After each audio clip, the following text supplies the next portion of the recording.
déclare que les œuvres que Jésus produisait, c'est le Saint-Esprit qui produit. Tu vois. En fait, le miracle, c'est l'Esprit de Jésus qui agit. Et j'avais envie de dire que qu'il me soit permis de dire, qu'il me soit permis de dire qu'en réalité, Jésus n'a pas voulu argumenter de lui-même, que je suis véritablement le Messie, je suis né d'une vierge, voilà, toutes ces choses. Non. Jésus a voulu mettre le Saint-Esprit en avant. Pourquoi?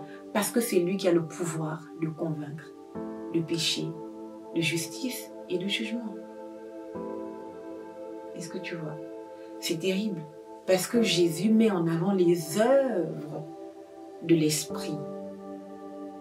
Et c'est beau, pourquoi? Parce que John the Baptizer, en tant que prophète, c'est fou, hein? Il n'y a aucun miracle que cet homme, ce grand prophète, a produit. Aucun. Le miracle qu'il a produit, c'est de tourner les cœurs des enfants d'Israël vers la repentance. C'est ça le miracle. Mais en réalité, si Jésus envoyait ce message à Élisée, je comprendrais, parce que Élisée a produit ce type de miracle. Naaman, parce qu'il a dit les lépreux sont purifiés. Le général Naaman est allé voir Élisée et il a été guéri de sa lèpre. Ce qui est extraordinaire et ce qui est merveilleux, c'est que John the Baptizer comprend. En fait, il n'a pas eu besoin, lui aussi, d'avoir accompli ce type de miracle. Moi, je pense que Jésus met en avant l'esprit, les œuvres de l'esprit. Pourquoi? Parce que un véritable prophète connaît les œuvres de l'esprit. Et parce qu'au final, c'est le Saint-Esprit qui convainc de qui nous sommes réellement. Alléluia. Amen. Ah, il peut pas répondre amen. Mais sinon, c'est l'Esprit de Jésus c'est le Saint-Esprit, l'Esprit de Dieu qui convainc réellement de qui nous sommes réellement ou de qui nous sommes.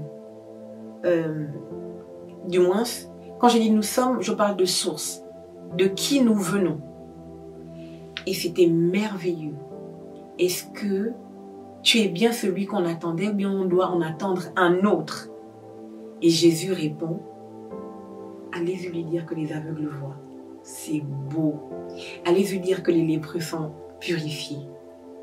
Et allez lui dire, I my living God, c'est pour moi dans le texte la plus belle phrase ou portion de mots, de phrases, c'est et la bonne nouvelle est annoncée aux pauvres.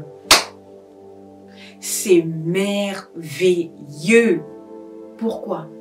Parce que le même Jésus, quand je vous ai dit qu'il mettait les œuvres de l'Esprit en avant, il dit « L'Esprit du Seigneur est sur moi parce qu'il m'a oint. » Pour annoncer une bonne nouvelle aux pauvres. Et je comprends les lépreux peuvent être purifiés, les aveugles peuvent voir. Si la bonne nouvelle n'est pas annoncée aux pauvres, il n'y a pas de salut. Et Jésus conclut avec la bonne nouvelle est annoncée aux pauvres. Ma prière est que chacun réalise à quel niveau il est pauvre. Et que par la grâce du Saint-Esprit, il cherche la bonne nouvelle dont il a besoin dans son domaine de pauvreté.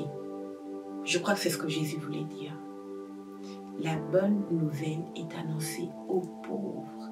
L'une des plus grandes œuvres de l'Esprit, c'est annoncer la vérité, la bonne nouvelle à chacun de nous dans son domaine de pauvreté. Que Dieu nous bénisse.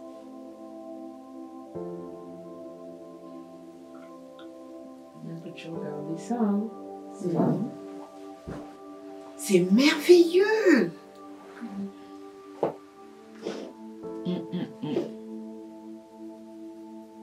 Tu ne trouves pas ça merveilleux, hein? Si, si. C'est trop beau. C'est trop beau. Mais dans tous les cas, au final, quand je réfléchis, je me dis, dans sa question, genre, es-tu celui qu'on attendait ou machin, il reconnaît quand même, que lui, c'est pas un homme comme tout le monde. En fait, c'est que, parce que je me dis, en vrai, si c'était un faux boy, tu viens me demander, est-ce que je suis celui qu'on attendait, je te réponds quoi, oui, non. Je me dis, dans sa question, il sait que Jésus n'est pas n'importe qui, mais il se dit, est-ce que c'est le Messie vraiment qu'on attendait? Lui, c'est juste un homme de Dieu, que lui aussi a envoyé de madame. Non, en fait, il demande ça parce qu'il estime que si Jésus est là, il ne peut pas être en prison.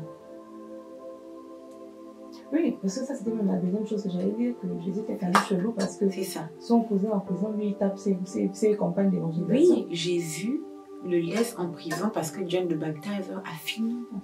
En fait, quand Jean a baptisé Jésus, Jean aurait dû prendre sa retraite. C'est tout.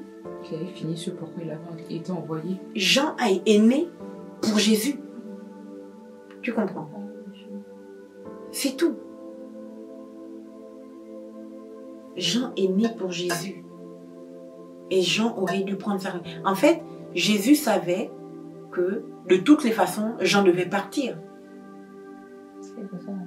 C'est ça.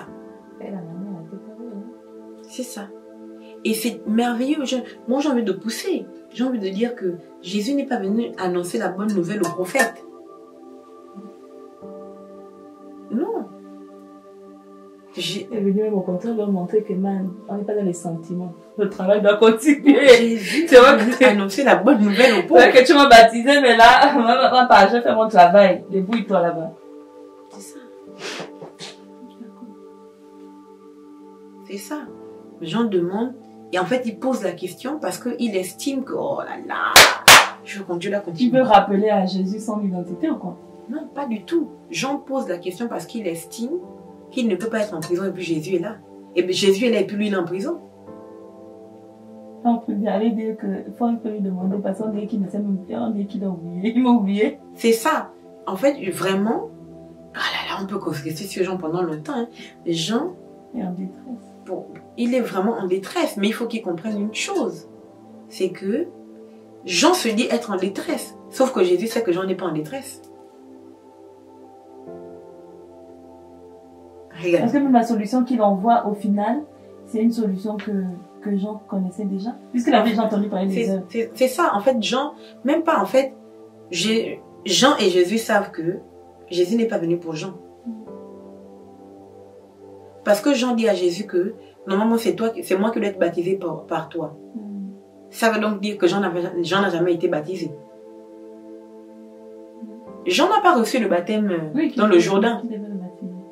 C'est ce que je dis. Et c'est encore la preuve que Jésus n'est pas venu pour que Jean soit baptisé.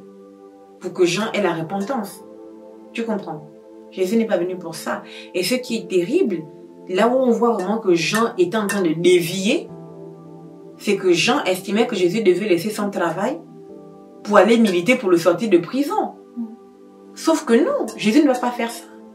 Parce que Jean a fini son boulot. Et quand tu as fini ton travail, tu montes. Quand tu as fini, tu montes. Tu comprends? Et quand il dit, est-ce que tu es vraiment celui qu'on attendait? Mais on doit en entendre un autre. Jésus répond par le fait que les aveugles voient, les machins ceci, parce que, pour dire à Jean que tu sais très bien que le travail du Messie, c'est que les aveugles voient. C'est que la bonne nouvelle soit annoncée, c'est pas aller délivrer les prophètes des prisons. Est-ce que tu vois? C'est pas ça. Et c'est la même chose que Élie fait. C'est la même chose que Élie fait. Parce qu'on dit que Jean c'était Élie, non? Élie est persécuté par Jézabel. Et Élie estime que il commence à se plaindre chez Dieu. Que je suis resté moi seul, voilà que Jézabel veut me tuer. Lisez, Dieu ne dit pas que Jézabel ne te tuera pas. Ne t'inquiète pas. C'est pas son problème. Il dit seulement que reste, hein. Déjà, descends. Parce que tu n'es pas resté toi seul. Je me suis réservé. Tu vois ce que je veux dire? Je me suis réservé Numéro 2, écoute mon petit, quitte ici, va à Sarepta. Parce que j'ai ordonné à une veuve de te nourrir. Est-ce que Dieu relève même le truc que oh, Jézabel est venue me faire? C'est pas le problème parce que Dieu comprend que, en fait, c'est continue les œuvres. Continue seulement les œuvres. Je ne suis pas là pour te délivrer de la main de Jézabel. Si je veux que tu meurs, man. Tant que les œuvres que tu dois accomplir doivent s'accomplir. Jésus l'emmène à continuer le travail parce qu'au final, dans tous les cas, il va die par Jézabel. En fait, Jésus voulait qu'il continue le travail. Parce que quand il part à Sarepta, là, c'est pas seulement pour manger. Au final, il travaille. Oui. Il travaille aussi. Mais par rapport à John de Baptizer, en fait, Élie n'avait pas fini. Quand il va à Sarepta, il n'a pas fini. Oui, il va travailler. Il va travailler. Tu comprends? Parce que après ça, il doit oindre Élisée, prophète. Tu vois ce que je veux dire? Il n'a pas fini. Il n'a pas fini. Oui, c'est ce que je dis que donc au final Dieu détourne le débat en fait, l'emmène dans les vraies choses. C'est ça. Parce que lui perd le temps dans les trucs inutiles. C'est ça. Et le même Jean là voulait détourner aussi Jésus finalement des vraies choses pour qu'il se concentre pour le sauver de la main de Jézabel. Sauf que la vocation de Christ n'était pas de sauver le prophète de la main de Jézabel. Puisque de toutes les façons, Jean n'était pas prisonnier de Jézabel. Jésus ne considérait pas que John the Baptizer était en détresse. Tu comprends? Tant que John the Baptizer a fini son travail. Oui, c'est fini.